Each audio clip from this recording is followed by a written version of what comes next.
तो बच्चों इस वीडियो में हम बात करने वाले हैं क्वेश्चन 9 के प्रश्न 703 का प्रश्न तीसरा हमारे सामने, जिसमें यहाँ पर क्या है कि एक त्रिभुज एबीसी की दो भुजाएं AB और BC तथा माध्यिका AM क्रमशः एक दूसरे त्रिभुज की भुजाओं PQ और QR तथा माध्यिका PN के बराबर है। ठीक है, यहाँ पे एक आकृति देखिए, आकृति 7.40 जो कि ये रही आकृति। ठीक है, अब इसी आकृति की यहाँ पर इस क्वेश्चन में बात चल रही है। ठीक है, यहाँ पर क्या है, त्रिभुज ABC, तो यहाँ पर ABC इस वाले त्रिभुज में दो भुजाएं कौन सी, AB और BC, AB और ये पूरा BC का ये रहा यहाँ तक का C, तो ये पूरा BC, ठीक, AB और BC और माध्यिका AM, इसकी माध्यिका है ये AM। ठीक है, ये जो है क्रमशः मतलब लाइन से ही ऐसी तरीके से दूसरे त्रिभुज जो कि है यहाँ पर कौन सा PQR, इसकी भुजाओं PQ और QR और माध्यिका PN के क्या है बराबर है, ऐसा आकृति में दिए गए। मतलब कुल मिला के बात ये है कि यहाँ पर जो दो आकृति दी हुई है उसमें से AB PQ के बराबर ऐसा दिया हुआ है और BC पूरा QR के बराबर है ऐसा दिया हुआ है। ठीक है, अब यहाँ पर ये चारे से जानकारी तो अपने को पता है इस आकृति के अंदर सारी दी हुई है। ठीक है, यहाँ पर निशान लगाया तो आप निशान सब समझ पा रहे होंगे।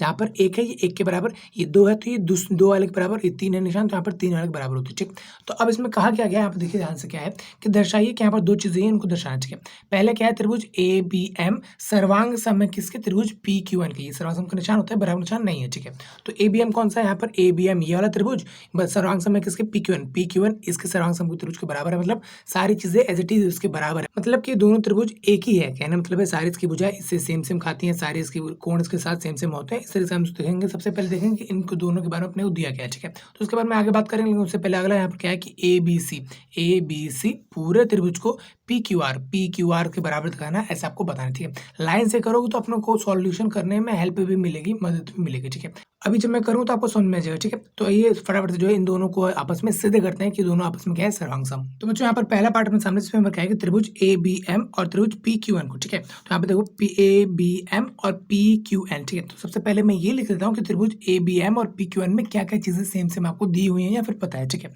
तो ये चीज पहले हिंदी में लेता हूँ, त्रिभुज ABM।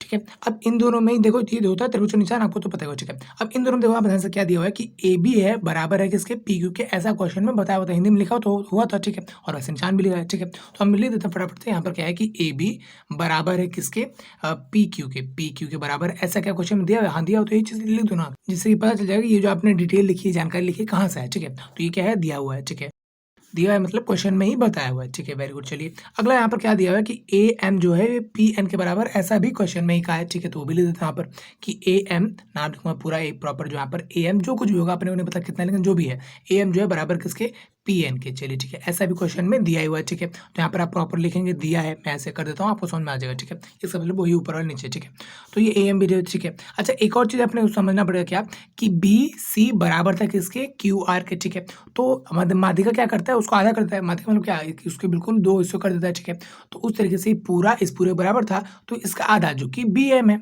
हालांकि ये आधा भी इसके आधे के बराबर होगा, बट फिलहाल इसकी बात हो रही क्योंकि हम इस ट्रायंगल को ले रहे हैं। ठीक है, इसलिए क्या होगा कि BM भी इसके आधा के बराबर होगा। ठीक है, तो इस बात को जो मैं थोड़ा सा और समझाता हूँ, उसमें क्या है कि BC जो बराबर है किसके, पूरा BC भी किसके बराबर है, QR के। चलिए ठीक है, ऐसा भी क्वेश्चन में दिया हुआ है। ठीक है, तो इसका आधा BC का आधा, इसके बटे में 2 कर दिया, तो ये भी बराबर होगा किसके, QR के आधा के। अच्छा इसके आधे को मैं ऐसे लिख सकता हूँ कि BC का आधा BM है ना, तो उसके आधे को मैं ऐसे BM नाम दे दूंगा। ठीक, तो BM मैंने इसका जो है नाम दे दिया, तो सेम इसका भी मैं इसका आधा करूँ तो यहाँ पर R भी दिया जा सकता है नाम, कोई दिक्कत वाली बात नहीं है, लेकिन क्योंकि हमको ये ट्रायंगल लेना है इसलिए मैं नाम रखूंगा यहाँ पर QN। ठीक है, तो मैंने नाम दिया यहाँ पर QN। ठीक, तो इस तरह से अपने को यहाँ पर मिल गया एक साइड उस ट्रायंगल की, एक साइड यहाँ पर, और ये वाला जहाँ पर BC है, BC तो उस वाले ट्रायंगल की, उस वाले त्रिभुज के साइड नहीं है, भुजा नहीं है उसकी। ठीक, तो इसकी भुजा ये है BM, जो कि ये वाली अपनी तीसरी साइड हुई। ठीक, तो इस तरीके से हमने देख लिया यहाँ पर साइड यानी कि तीनों भुजाएं इसकी तीनों अलग अलग भुजाओं से बराबर है। ठीक, तो इस तरीके से मैं ऐसे लिख सकता हूँ कि S सर्वांग समता का जो यहाँ पर नियम है उसके अनुसार मैं कह सकता हूं कि ये दोनों आपस में त्रिभुज का यहाँ पर सर्वांग सम है। त्रिभुज कौन सा यहाँ पर, त्रिभुज ABM सर्वांग सम है त्रिभुज किसके, त्रिभुज PQN के। ठीक है, क्योंकि कहीं ना कहीं देखो सर्वांग सम मतलब सर्व अंग समान, इन सब चीजों के बारे में कि ऐसे क्या होता है और ये फॉर्मूले क्या होते हैं, तरीके क्या होता है, इन सब चीज़ों के बारे में मैंने इंट्रोडक्शन वीडियो बताया, जहाँ पर मैं समझाया सर्वसम का मतलब क्या है, क्यों करते हैं, कब करते हैं, किस तरह से किया जाता है, क्या है लॉजिक और ये सब क्या होता है। ठीक है, तो इन सब चीज़ों मैंने बताया। तो कहीं ना कहीं अगर आपको सब चीज़ें नहीं आती है तो यहाँ पर आई बटन पे आप क्लिक करके सारी वीडियो यहाँ पर देख सकते हैं, इंट्रोडक्शन वीडियो स्पेशली देख सकते हैं। ठीक है, तो आप करते हैं इसका अगला पार्ट। तो अब जो यहाँ पर अगला पार्ट है उसको हमने बताना है यहाँ पर त्रिभुज ABC, इसी आकृति में सेम आकृति में ABC का यहाँ पर ABC, मतलब ये बड़ा वाला ट्रायंगल की बात चली, इस छोटे वाले ट्रायंगल की बात नहीं चली। ठीक है, बड़ा वाला ट्रायंगल जो है बराबर है, यानी कि सर्वांग सम है किसके, त्रिभुज पी क्यू आर की, पी क्यू आर बड़े वाले त्रिभुज, ठीक। तो सिंपल सी बात है, सेम वही चीजें ले लेते हैं भाई, इन दोनों त्रिभुजों में अपने को दिया क्या है वो सारी चीजें पहले लिख लेते हैं, फिर बात करेंगे सर्वांग हो सकता है नहीं हो सकता, क्या हो सकता है, ठीक है। तो सबसे पहले यहाँ पर इसका नाम ले देता हूँ कि त्रिभुज एबीसी और पी क्यू आर में,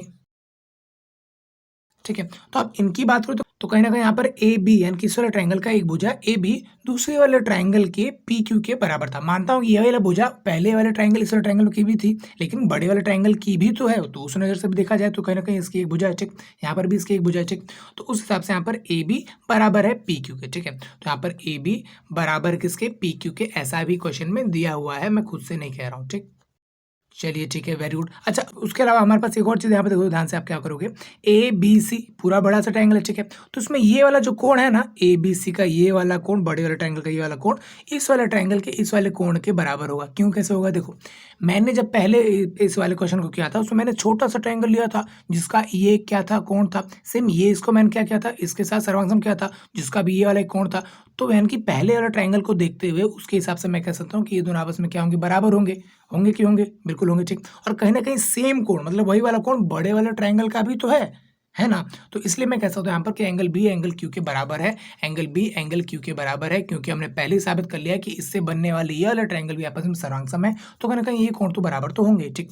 तो ऐसा हमने साबित कर लिया, तो इसलिए मैं यहाँ पे ले दूंगा सी पी सी टी, है ना। सर्वांगसम त्रिभुजों के संगत कोण मतलब साथ वाले जो कोण होते हैं बराबर होते हैं, इसलिए मैंने अब बात लिखी है, ठीक है। या फिर मैंने ये भी सिद्ध किया है, ठीक। अच्छा, इस चीजों के बारे में मैंने अपने ट्यूशन में बात की हुई, तो उम्मीद आप उसको देखेंगे, नहीं देखा हो तो देख करके समझ जाएंगे क्या है लॉजिक, सारी बातें, ठीक। तो अब आगे बढ़े, तो आगे यहाँ पर सिंपल सी बात है, क्वेश्चन में दिया होता है क्या कि बी सी बराबर है क्यू आर के, तो वो तो मिल गया, ठीक है। तो लिख दो यहाँ पर बी सी बराबर है किसके, क्यू आर के, क्यू आर के, ऐसा भी क्वेश्चन में दिया हुआ है, सिंपल तो लिख दिया मैंने, दिया है, ठीक। तो उस तरीके से अपने को यहाँ पर क्या मिल गया, ये क्या है, साइड यानी कि भुजा, और ये क्या है, एंगल, और फिर ये क्या है, साइड। तो कहीं ना कहीं इनसे तो एक गुण बनता है क्या, साइड एंगल साइड, तो ये भी एक सर्वांग सम का नियम है, एक गुण है, ठीक है। तो वही चीज मैं आप बताऊँ, सर्वांग समता के अनुसार ये दोनों जो त्रिभुज, यहाँ पर त्रिभुज कौन सा, ए बी सी, सर्वांग सम किसके, त्रिभुज के, त्रिभुज पी क्यू आर के, त्रिभुज पी क्यू आर के। और बस यही आपको करना था, ये आपने कर दिया, सिंपल सी बात है, करते हो आप समझोगे, ठीक है। अच्छा, जिनकी बात चल रही है उनके बारे में आप पहले ऐसे लिख दो कि भाई इन दोनों में, ठीक। अब जो जो चीज़ें आपको दी गई हैं वो सब लिख दोगे, जहाँ से है वहाँ से लिख दोगे, फिर देखोगे यार जो जो मेरे को दी गई है उस हिसाब से कौन सा सर्वांग समता फिट बैठता है, बस आपने फिट बैठा, और इस तरह से आपने कह दिया कि भैया ये जो है आपस में दोनों क्या है, सर्वांग सम, मतलब सारे त्रिभुज बिल्कुल बराबर, मतलब अब ये वाला कोण भी इसके बराबर होगा, ये वाला भुजा भी इसके बराबर होगा, ये वाला पूरा कोण इसके बराबर होगा। तो अब ये बात भी कहा जा सकता है, इसको हम सिंपलिसिटी कह देते हैं ना, क्योंकि भाई दोनों अगर सर्वांग सम है तो सब अंग है ना, कोण भी और भुजा भी, सारी भुजाएं सारे कोण आपस में बराबर होंगे, मतलब इसके सारे, है ना। तो उम्मीद है यहाँ पर आपने क्वेश्चन समझ लिया होगा, और अगला क्वेश्चन भी आपको मिल जाएगा, तो मिलते हैं उसी वीडियो में, तब तक ले जाएंगे।